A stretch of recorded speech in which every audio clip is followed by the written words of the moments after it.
If you don't get involved, a bunch of crooks will take over. That's right. You know, if you don't hold government's feet to the fire, you will get bad government. We're going to break. Long segment coming up with Governor Jesse Ventura. He's with us 15 minutes or so into the next hour. Precious time with just an incredible personality, somebody for liberty and freedom, somebody out there standing up for all of our rights, Governor Jesse Ventura. Here's the censored article. Huffington Post sends Ventura article to the memory hole up at Infowars.com with his article underneath it. Get it out to everyone. We'll be right back.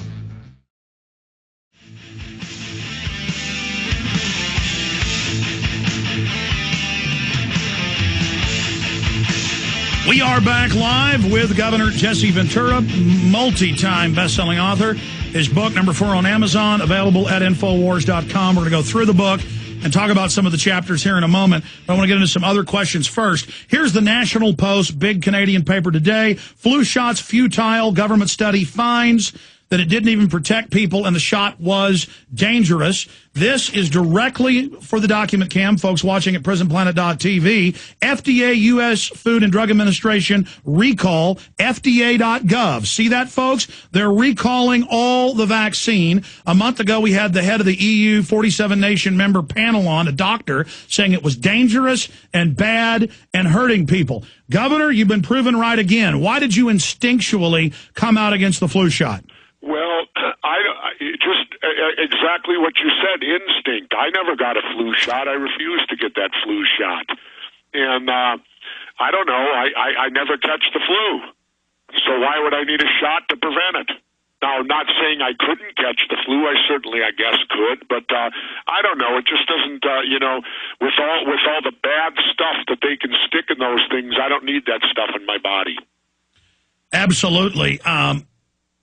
I want to get into the book in a moment, but I've got a lot of questions that I wanted to raise to you.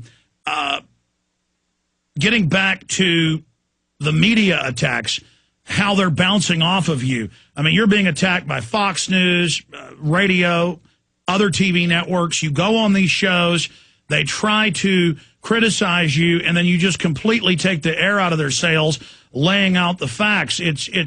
It's almost like we're fighting paper tigers, and we're beginning to see that these people aren't invincible. Well, and the thing is, most of them have never done any research other than soundbite television and what they send to them over a teleprompter, you know, to read a couple soundbites. Like, did you happen to catch me on The View? It was incredibly powerful. Well, the thing was, I was amazed. Barbara Walters was my main adversary. And I found that funny because she says to me, Governor, you're telling me they would intentionally kill 3,000 people, blah, blah, blah, blah, blah, blah. And I said, Barbara, I'll give you another example. The Gulf of Tonkin incident never happened. They killed 58,000 of my generation in Vietnam, and who knows, maybe 1 million Vietnamese. Bill O'Reilly called you a pinhead last night. I mean, this is a guy with his past that I don't think really has any credibility. What did he call? Well, this is the second time now he's called me a pinhead. Yes, what did he called me a pinhead for? He played the clip from The View and basically called you a pinhead. Well, you know, I ran into O'Reilly at Fox, and boy, he sure doesn't do that to me when he's face-to-face with me, because Bill O'Reilly's afraid to have me on his show because I don't cower to him. And I'll tell you, I'll give your listeners a good lie from Bill O'Reilly. He had Ted Turner on once, and I don't know, Ted looked like he was really out of it when he was on there because he didn't seem sharp. And O'Reilly made the statement that the killing fields in Cambodia were caused because we left Vietnam too soon. Now, the first thing is we weren't at war technically in Cambodia or Laos. We were at war in Vietnam. And the killing fields were caused because Richard Nixon and Henry Kissinger secretly carpet bombed the country into the Stone Age. That's how come the Khmer Rouge was able to come down and do that ethnic cleansing. So you've got Bill O'Reilly all the time rewriting history, and I confronted him with that in the Fox lobby, and he wouldn't say anything. And I said, O'Reilly, I first said to him, when were you in Vietnam? And he couldn't, of course, he's never been in Vietnam, or if he was in Vietnam, it was probably recently. He wasn't back in there when the war were going on, so how would he know what the hell went on over there? Well, Zbigniew Brzezinski, who was running that, as you know, advising Nixon and others, he wrote a book 2 years ago bragging, and people can pull the quotes up, where he said we funded the Khmer Rouge against the communists and that the U.S. government gave them $4 billion. So it was actually our criminal government that didn't just carpet bomb the government so that the Khmer Rouge could come in. They financed the Khmer Rouge to do it. Yeah, and on that note and that thought, have you read the book by Colonel Fletcher Prouty? Yes, I have. Well, isn't that interesting when he talks about what happened at the end of World War II with that meeting that took place between Chiang Kai-shek, Stalin, Churchill, and Roosevelt, where they literally laid out what was going to happen to wars from that point on. They said all wars after World War II would be fought in third world countries. They would be fought with the military having no direct objective to achieve victory in the war. Now, isn't that exactly what's happened since World War II with every war since? Sure, it's these phantom menace covert wars just meant to destabilize the third world so they can't ever industrially develop to threaten the West, and that's actually in the British Royal Commission Plan, 1949. Yeah, and it's just amazing to read about Prouty's book, and everything he said, when you look at history, has come to pass. Absolutely, and he clearly put out the evidence that the military-industrial complex killed Kennedy. I mean, that's another example. They can laugh at you and I and call us conspiracy theorists when we have all the facts, but over 90% of Americans now in major polls believe the government's lying about Kennedy. So, well, again... Not only that, I saw that one, I think it was a CBS or other poll, where people said it's now a majority of the people that don't believe the government's told us the truth about 9/11. Exactly. I saw an Angus and Reid New York Times poll 4 years ago in 2006 where 84% want a new investigation and believe they're being lied to. So 84% of us are kooks. 84% of us are bad. Look, you did an episode on mind control, and it's been declassified. They do have these candidates. They're always in psychiatric care, and they always disappear for a few weeks or a few months.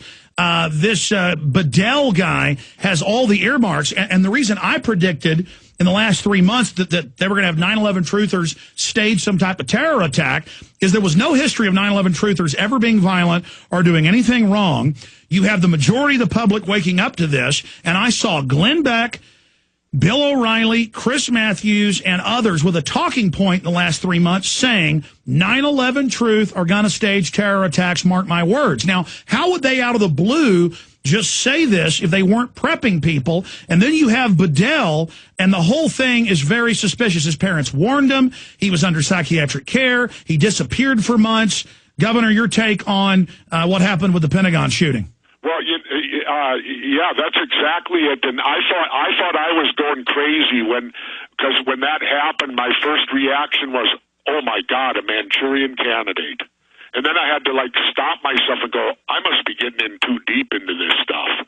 But lo and behold, I probably am not. Okay, well, here's an article. Alex, I got to ask you a question here.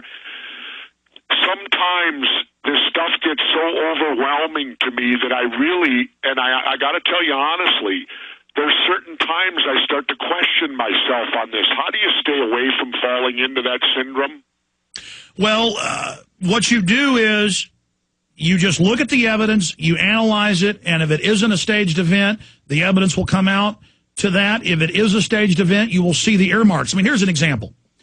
Christmas Day, we'd forgotten eggs. I was driving around looking for a place that was open. My wife sent me out to get eggs, and I'm listening to the radio, and they announced there's been an underwear bombing on a flight from Amsterdam to Detroit. I go in, buy the eggs, come back out, and they're already got shirt off on Fox News Radio, who, by the way, makes a bunch of money off of it, saying, don't worry, we just decided to put in naked body scanners, though I knew he'd ordered them a year before when he'd still been in office, the head of Homeland Security. And then immediately several witnesses, Kurt Haskell and others, a lawyer, said a sharp-dressed man led the underwear bomber in Amsterdam up through the body scanners. He didn't have to show ID, didn't have to show passport, argued with them, basically had a security clearance, got him on the plane without ID. So then I said, this is a week into it, I had Haskell on. I said, okay, you ought to interview him for the show. It's amazing. His wife saw it, other witnesses. Then the FBI showed up and basically threatened him, called him a liar in the media. Then other witnesses came out about the sharp-dressed man. Then Haskell said once they were put into the customs, the dog ran over and alerted to this other man who previously it looked like had been with the bomber. And his bag had a bomb. They said, get out, there's a bomb. They arrested the guy. The FBI lied and said, we arrested no one. Then a month later, they had to admit, we did arrest somebody. It's national security. And here's the Detroit News.